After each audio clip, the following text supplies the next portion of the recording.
went on a blind date last night. It didn't start out that way, but I thought it would be cute to jump out at her, and, well, she had pepper spray. Hey, shh. Welcome back to Not Another Needless Sequel, where we watch movies and propose unnecessary prequels, sequels, reboots, and remakes. My name is Kane. Today I have with me Kelsey. We're loose. We're laughing. We're having fun today. Okay, I guess. Did you like it? Yeah, I guess. Could you stop eye-fucking me? Alright, well, you can't take the one that I said now. I wanted to do both. That was this surprise. This week we saw that Mrs. Wrong can sometimes be Mrs. Right in 2020's The Wrong Missy. So what do you think the story was? There's a guy, David Spade, his name is Tim, and he meets two different women with the same name and invites the one that he did not like on a business trip. Mm-hmm. So it starts off with his blind date to this woman, Missy, and it's played as like this nightmare date where she's just very loud and she's getting him into situations already that are dangerous. Like she lies to him about being a woman at the bar and he goes and taps on her shoulder and the girl's like there with her husband. She's like insulting him for not drinking and he tries to climb out the bathroom window and she comes in there and it just on the bathroom floor, slides under the stall, and is like, what are you doing? Yeah. She also has a machete named Sheila. Yeah, and he's like, who are you, Crocodile Dundee? And I was like, that's not a knife. This is a knife. I say she was right for that. It's a blind date. You don't know. Oh, 100%. It was just funny. That was a big, like, they made an absurdly large machete for that. My favorite part of the movie is right there when he's in the bathroom and he's like, all right, well, I actually do have to go to the bathroom. She says, I get it. When I'm dropping a deuce, I don't want anyone talking to me. Have a good shit, my man. Yeah. She says, maybe I'll shit too. I don't have to. Well, you never know. I'll push. Yeah. It's so good. This is a blind date. That is the best line in the movie. I agree. So that date, it didn't go well for him. He doesn't end up talking to her, and then he is on his way somewhere in an airport, and he bumps into a woman named Melissa, and they accidentally trade like luggage because they run into each other, and he misses his flight, she misses her flight, and then they like get together at the bar and they're having like a great time. I thought, fuck that. I would be so pissed about missing my flight. I know. Like, I'd be like, give me my fucking luggage, you dumb motherfucker. Like, yeah, but the luggage was a mix-up because they both have the exact same book. Yes. Yeah, so they hook up in the airport, and she screams her number at him as she hurriedly leaves. At the same time as she's gone, he gets a text, I guess, from Missy. Hey, it's me or something. I don't fucking know. Yeah. But yeah, like, you don't check. I don't know. I'm always nervous to text the wrong person anything. Like, me too. I triple check all the time just in case I'm talking shit. And like I gotta make sure that you got a group text with the person you're talking shit on, and you gotta make sure, or you're gonna text something inappropriate, gotta make sure it's to you and only you and not like other messages. Yeah, I don't think I've ever done that. You know what? One time I actually did. I was talking shit about my mother and I sent it to her when I was a teenager.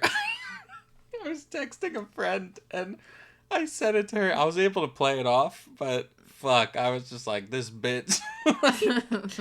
Anyway, besides that, I don't really think I've ever done that because I'm always super careful. I usually send like something calm first. Yeah, like if it's a message I'm not worried about, I've sent that to the wrong person. But if it's a message I'm like, man, this really is for, this only this one person's eyes and their eyes only, or some stuff like that. And sometimes if there's like a group text, I go down, I'll delete the whole text just to make sure I don't send it to the wrong person. Anyway, so he's going back and forth with texting this woman. I laughed because, like, there's the scene where he's reading the text and she's like, I want to see that dick. And he's, like, shocked because he thinks it's this girl, Melissa, and it's fucking Missy. Anyway, he's going to go on this company retreat. There's a whole beeline to this movie about him trying to get this position at this company. I'm just not going to talk too much about it, honestly. Yeah, basically they just go on vacation so his boss can pick who's going to be the new president of sales. That's all you need to know. Well, to be honest with you, even though I've watched this movie 3 times now, it wasn't until the 3rd time that I was like, oh, that's what they're doing. Like, I had no fucking idea what they were doing. Damn. Anyway. Yeah. He's up against the Barracuda. I mean, it's probably the biggest part I've ever seen Jackie Sandler have in a movie. Honestly, she normally has no... Yeah, she was like a model before. I don't ever think she's Yeah. So he is encouraged to text Melissa that I'm going to Hawaii on this company retreat. You should come with me. So let me just ask you, being a woman yourself, you meet a guy in an airport, you really hit it off. You going to Hawaii with him? No. That's what I'm saying. He'll murder me. Fucking right? Yeah, 100%. Crazy. Actually, if I go, I'm bringing a friend and I'm having my own room. Yeah. I mean, I could see that. So he texts her and she says yes, but it turns out it's Missy. So he's on the plane and she shows up and he's like, what the fuck? Like, and is very confused by her showing up, and he just kind of goes with it. He sees his phone, he realizes what he's done, but he just fucking is like, well, I can't tell her, like, because that's gonna hurt her feelings, I guess. So they get to this company retreat, and she, you know, the first time she's meeting his boss and all these other people, she gets obscenely drunk. Like, he goes up to her and he's like, have you had some champagne? She's like, no, 151. Yeah. And then, you know, later he's like, you have to calm down. This is a work trip. This is really important to me. And then all of a sudden she's doing psychic readings for people. And he's trying to pull her away from the psychic readings. And she's like, don't worry, you're going to lose a leg in 10 years to this guy. And he starts freaking out. Yeah, she tells that one dude, like, you're going to die in a plane crash. And he's like, well, how am I supposed to get home? And she's like, oh, get on my plane. I'm going to live a long time. One of the things about her is that she's taken all these classes and, like, so she has, like, a wide range of random skills. So I actually have to say, like, for whatever reason, it seems like anytime we've done an Adam Sandler movie, finding trivia on the movie is super hard. So I'm about to hit you with 3 trivias right here. And all the trivias relate to just people who were in the movie. Okay. So his boss, Winston, has an assistant, Stuart, that keeps bringing him coffee the whole movie. Like, it's just weird. And like, he hits the coffee out of his hands. It's like, watching it a third time, it was starting to make me laugh, but the first few times it didn't make me laugh, where he's bringing him coffee, he's like, I don't want that. Yeah, he's like, so can I drink it? Yeah. So Stuart, who plays Winston's assistant, is Adam Sandler's nephew, Jared Sandler. Okay. And then Chris Farley's younger brother, John Farley, is the guy who was told he's going to die in a plane crash. Okay. And then the guy that plays David Spade's boss, Jack Winstone, he also played his boss / father on the TV show Rules of Engagement. Aw. So they just really keep it in the family. I mean, you know, that's how Adam Sandler does it. That's so Missy's obviously kind of a nightmare for him, he feels, and he kind of begs her to stop. There's a whole thing where she ends up almost causing his boss to get a divorce, and to fix it, she hypnotizes his boss into basically loving Tim. Yeah. And being, like, nicer to him, and also hating his competition. You know, things start working out for him a little better. He's starting to like her, and she's starting to help him with stuff in her own weird way. And there's also a whole nother plot going on. I will say, one of the things I think that works against this movie is there's almost too much happening outside of there. There is too much happening.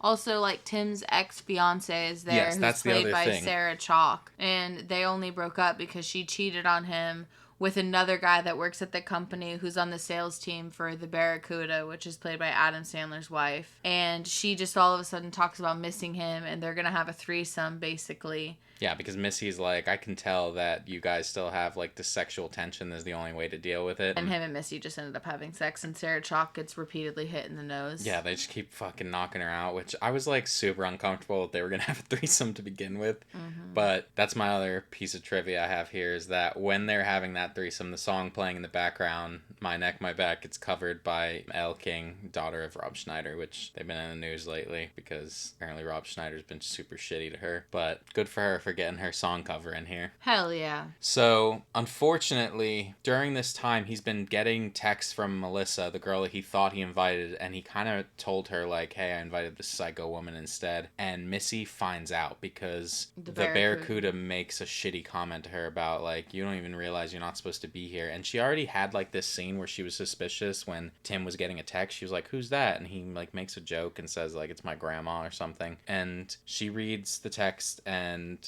she leaves. And it's at the same time that this woman, Melissa, shows up to Hawaii. You know, Melissa's here now, this girl that's supposedly his dream girl, and he doesn't really want her. He wants Missy, and he kind of admits that to her. And he's begging Missy, like, hey, you know, I'm sorry, can I have another chance, blah, blah, blah. She keeps saying no. And then he ends up setting up another blind date with her, and he does the same prank where he pretends that he's somebody else at the bar, and it's fucking Vanilla Ice at the bar, and she's like super stoked to fuck him. Yeah, she's like, we're gonna have sex tonight, and he's like, hey, I like your style. And he's like, yeah, backfires in his face. He has to run up and be like, oh, no, sorry, actually. And she ends up accepting, and they get back together, and that's kind of it. I think he doesn't deserve her. I agree. I understand. Don't get me wrong. She's crazy. But I don't know if it's just the actress that plays her, but she's super likable to me. Yeah. Like, I always wanted Everybody her to win. does like her, though, in the movie. Like, all the people like her. And, like... He's just... I think some of the things that she does is a little extra. Yes. But I also think it was overly played out to make it seem like she's just a crazy woman and... Yeah, but she's just, you know, she's very free, I think. And I really, liked that about her. Anyway, I rated this movie at 3.5. Like, You sorry sucker, you know, so did I. Oh, wow. Yeah. It makes me laugh.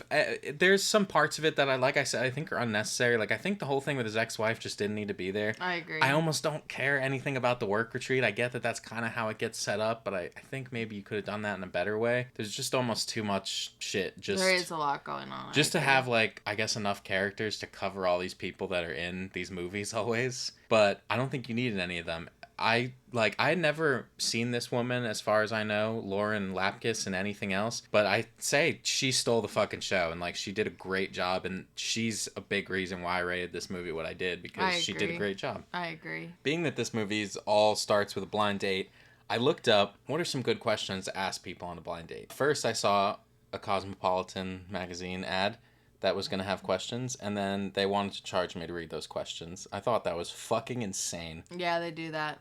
Well, who the fuck is like, oh, I guess I gotta pay it. I gotta figure out these questions. So instead, I clicked on a Reddit thread. Cosmo hasn't been a thing since the 90s, early 2000s. Well, still, apparently they have enough to make people pay for a website. I looked up a Reddit thread, and I took the top questions from there. And so I'm gonna tell you the question, and you answer it, and also tell me if you think it would be a good blind date question. Okay. Is a hot dog a sandwich? Why or why not? It's not a sandwich, and no, I don't like it as a blind date question. I think it's too much. I do think, because we've debated, me and you have debated this so much, yeah, it's not even you're worth wrong, talking about. So... A hot dog is not a sandwich, a hot dog is a taco. Why? A hot dog is a taco. Why? The bread is linked together just like a tortilla is linked together.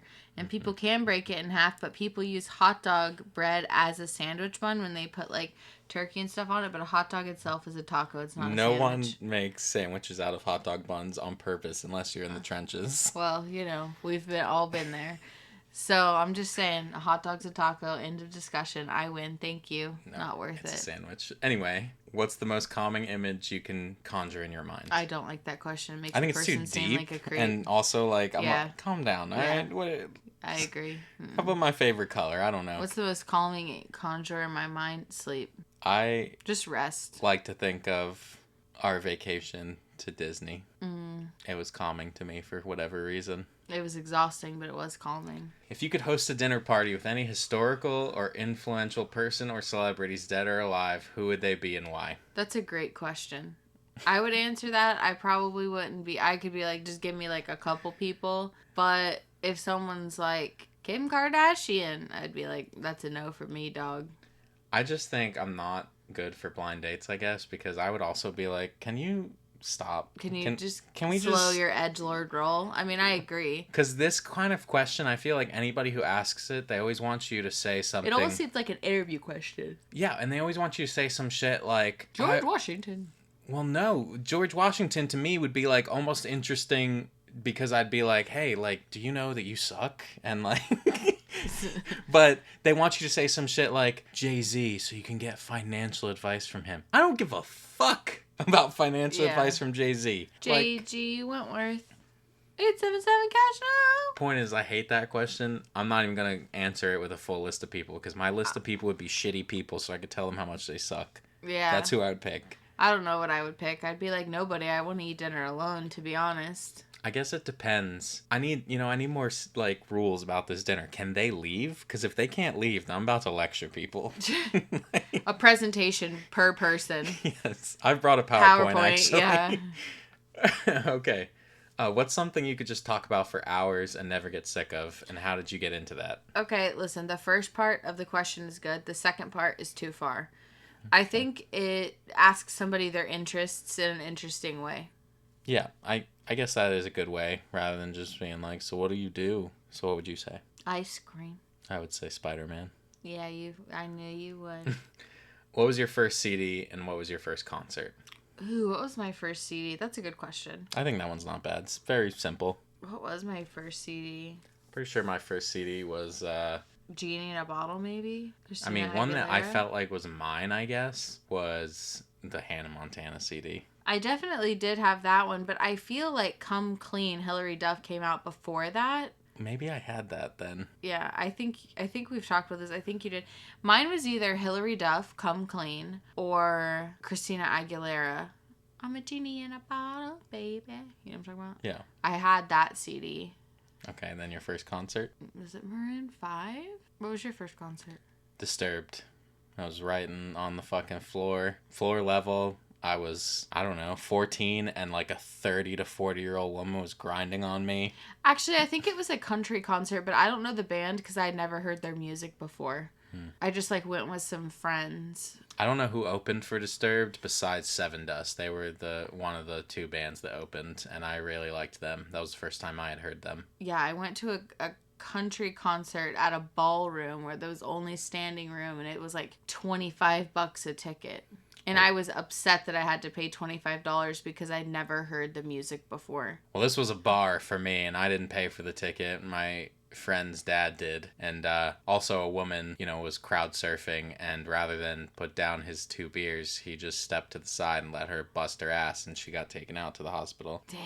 Pretty fucked up. I don't know. That is pretty messed up. I like that question. Okay, well, this movie, I'm not sure they'll ever do a sequel. I mean, Adam Sandler is rare in sequels, but, I guess he didn't directly write this one. It's just his production company. But what's your sequel? Don't look at my sequel. My sequel is called The Wrong Michael. Okay. Did you like it? Yeah. It's like she's all that and he's all that, just gender swapping. That's all I want to do is gender swap. Oh, okay. But I made a few changes. Yeah. So Wrong Michael is a Michael who still lives at home with his dad. And as far as whoever the other main character, Missy, I guess, is fine. As far as like the main female lead, like the Tim of this movie, he just does odd jobs to buy like weed for his house. She meets with him on a blind date and he has the same name as who is actually supposed to be her date. Okay. So the mix-up happens right there. Mix-up happens right there. She, like, the date goes terribly. She's upset. She's back at home. And then the real Michael texts her and is like, hey, what happened? Like, we were supposed to meet up, blah, blah, blah, blah, blah. And he thought he got stood up. So she goes on a work trip, or, they meet up, same thing, really like each other. She goes on a work trip, same thing as in the movie. He's just kind of like weird stoner, but can charm the pants off of people. Blah, blah. I wouldn't make him so extravagantly weird. Yeah. I would just maybe do like a nerdy introvert. Yeah. Okay. And it turns out like he just lives at home because his mom died and he supports his dad and he has a successful online business that nobody knows about, but he never tells anybody about it because he doesn't really like to talk. And that's really the only things I would change. Okay. The end. Well, I like it. Did you hate it? Did it make sense? No, I like it. I think it's better, taking out a lot of the unnecessary plot. I agree. Well, I did a sequel called The Wrong Missies. It's not really a good title, but because it doesn't really apply to anything, but nice. I thought The Wrong Missy 2 sounded horrible. I hated it, so I just The Wrong Missy 2, Electric Boogaloo. It's sort of like Meet the Parents. It's sort of like an idea alone. Okay. So, Tim is planning to propose to Missy and is heading to meet Missy's family before he does so. Missy, for the first time ever, seems nervous, and Tim is trying to convince her it will be alright. He soon sees where her nerves are coming from, as Missy's family is very different from her. While Missy is outgoing and eccentric, her family, consisting of her mother, stepfather, and twin sister, Prissy, are very quiet, reserved, and more like Tim used to be. Are Prissy and Missy identical twins? Yes, it'll be her playing both of them. Okay. Tim sees this as a win, as he thinks he can blend right in, but Missy is noticeably treated different, and her family seems to look down on her at every turn. However, the family really takes a liking to Tim, but continue making passing comments on how great Prissy is in comparison. Tim begins to get caught up in feeling like one of the family and neglects Missy's feelings as she desires to leave and abandon their plan to spend the weekend. Missy is hurt and explains to Tim her family always makes her feel like an outsider, and they admire her sister Prissy at every turn. Missy leaves and tells Tim he can spend the last day with her family, but she needs to get out of there. Tim realizes his mistake and is getting ready to leave the next day when Prissy tries to make a move on Tim, to which Tim freaks out and lectures Prissy and the family on how amazing their daughter is, and the fact that they can't see it is disgusting. He proclaims he's going to marry her whatever it takes. Missy, feeling bad about abandoning Tim, actually returned in this vital moment to hear Tim's speech and announces with glee that she will marry Tim. Time jump to their wedding, and we see Missy's family is lightened up and are even smiling at their daughter's happiness when she dips Tim for the "you may now kiss the bride" moment. And that's really it. Jokes are hard to write. I think when you're doing a summary of a comedy, we always have this problem. The only jokes I could think of just off the top of my head is, of course, more of her random skills that she learned in classes would come into play. Maybe a scene of her pointing out like, what if they have to fly? And she's like, I'm 1 class away from my pilot's license, and they fly. A scene of her pointing out some stranger and claiming that it's her family to prank him. Oh, that's pretty good. And then I thought maybe a sex scene of her loudly having sex on purpose to bother her family would be funny. I like something that. like in Forgetting Sarah Marshall. Yeah, but I like that. It's almost like the Family Stone in a way too, except the guy doesn't end up getting engaged to her. Yeah. But nice. Thank you so much for listening. We do so appreciate it.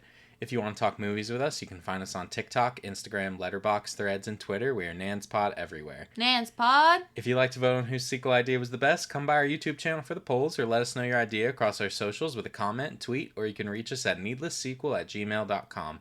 Links, as always, will be wherever you are listening. If you wouldn't mind, share a show with someone, leave us a review, and come back for more. We'd love to have you and hear what we can do to improve. Next week, we are watching Home on Netflix. All right, take care of yourselves. We'll see you next week, and remember, don't fuck with the HELLSTAR. NansPod. Bye.